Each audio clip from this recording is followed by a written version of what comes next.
What's up, fuckers? Welcome back to the channel. If you're new here, don't forget to like and subscribe.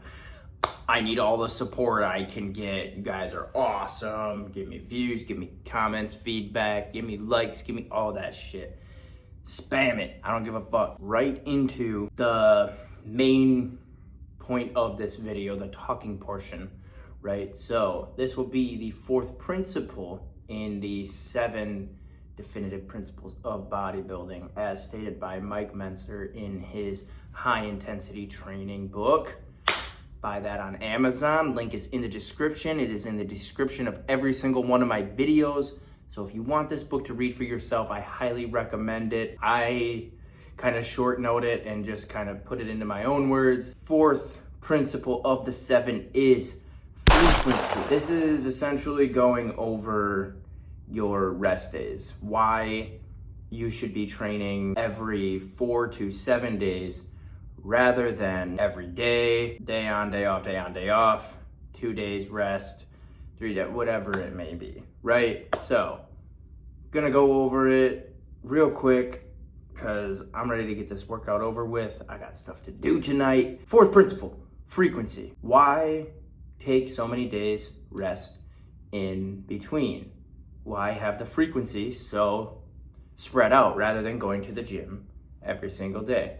Well, this loops back to the duration, right? Just as your body, your biochemical reserve, can't come up with the energy quick enough to make up for several sets carried out to failure, it's the same when it comes to rest periods. The fuck off fly. Flies got in here today because we're painting a dresser. So my garage door was open.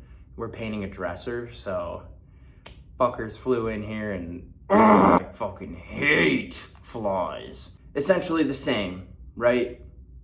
Your body cannot compensate the energy in time to be going to the gym the very next day, so on and so forth. Let's cite some info real quick.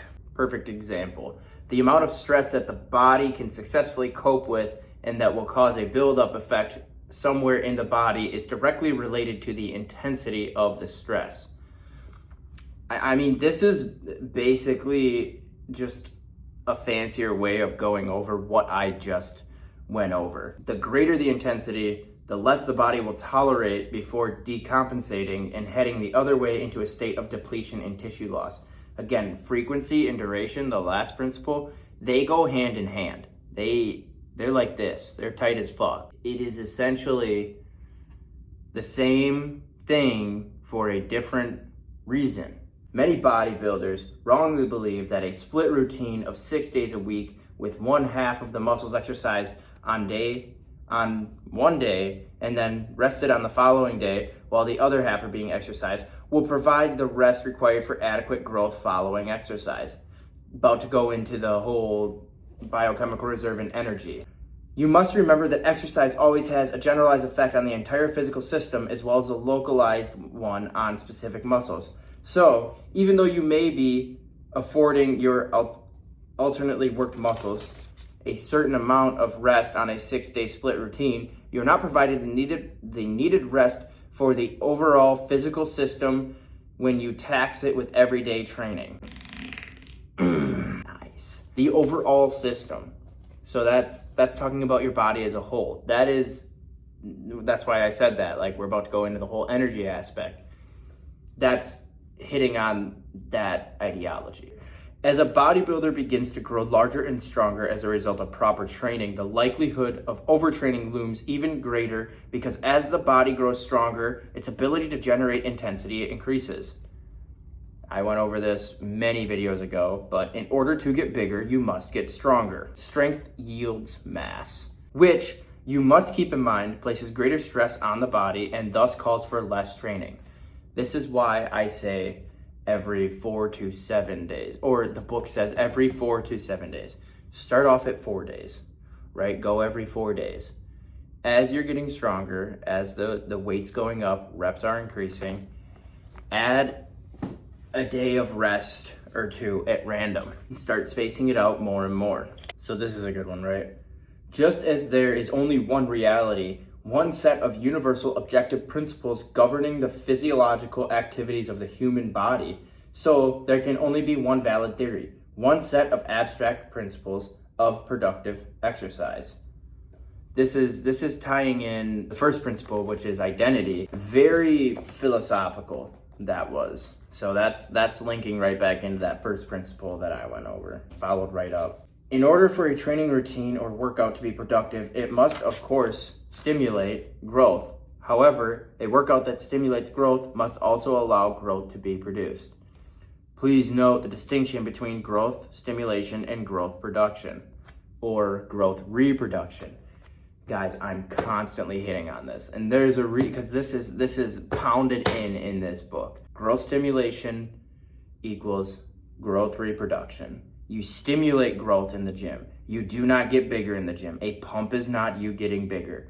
That is just blood flow to that certain area for a short period of time. A pump is not you getting bigger. Growth happens outside of the gym, which is why you need to allow more time, rest days in between each workout for that growth to take place. Otherwise, your body can't produce enough energy naturally to make that happen. A lot of top bodybuilders will take less days rest in between that do something like this. I'm talking like Mr. Olympia, fucking Dorian Yates. I think he did 2 to 3 days rest in between. Mind you, the guy was on a shit ton of gear throughout. I don't know his exact cycles, but that's the difference. When you are on an anabolic steroid, your body is able to bounce back 10 times quicker than that of someone who's not taking anything. And that is why growth happens quicker. It's not essentially like this is such a common misconception that, oh, all those muscles are fake. It's just from the steroids. Yeah, the steroids sped it up. Like, that only happens with hard work. You can't just take steroids and not go to the gym. Literally nothing will happen. You'll probably just get sides. You'll probably just run into bad sides. And then you've just wasted your time and money. And you're gonna have to waste more time and money clearing up acne, taking care of gyno, whatever it may be, whatever side you run into. Here we go, right here. This is gonna be my last little bit of reading because this pretty much hits on it. Now, here's the crux of the problem. How can one know with reasonable certainty just how much time needs to elapse between workouts? The answer is to be found in the following. Immediately upon completion of a workout, you don't feel the same as you did immediately before the workout. Instead, you are exhausted. In addition to the subjective or personal experience of feeling fatigued, you are also exhausted in the technical sense, in that a considerable portion of your body's limited reserve of biochemical resources, bang, bang, bang, bang, bang, bang, bang, bang, what did I fucking say? What did I fucking say? Known as recovery ability, was used to fuel the workout. To the extent that one works out, in other words, performs a number of sets, he makes an inroad to his recovery ability. Visualize an inroad as a hole being dug into your reserves. That's a good metaphor right there, right? Take that and run with it. Think about it. You perform one set, a small hole is made. You perform a second set, a deeper hole. A third set, the hole is deeper still, and so forth. The first thing your body must do after the workout is not build a mountain, i.e., the new muscle growth on top, but fill the hole you've made below. That is, it must recover, overcome the deficit, compensate for the exhaustive effects of the workout. Now, the important point, the process of recovery is not completed in 5 minutes after the workout. In fact, the completion of recovery process may take up to several days, probably even longer, before the body will have the opportunity to start building the mountain, i.e. produce muscle growth. Keep in mind that if you work out again before the recovery process is completed, you will short-circuit the growth process. Exactly what I said. There it is. Proof's in the writing. This is all cited. Like, go buy this book, guys. Like, I'm telling you.